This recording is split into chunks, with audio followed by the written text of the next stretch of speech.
আমল না করার ভয়াবহ আযাব।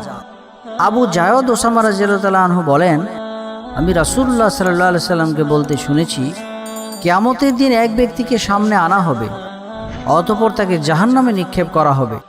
সেখানে তার নারী ভুঁড়ি বের হয়ে যাবে এবং সে তার চারপাশে এমনভাবে ঘুরতে থাকবে যেমন গাধা তার চাকির চারপাশে ঘুরতে থাকে। তখন জাহান্নামীরা তার কাছে একত্রিত হয়ে তাকে বলবে, ওহে অমুক, তোমার এই অবস্থা কেন?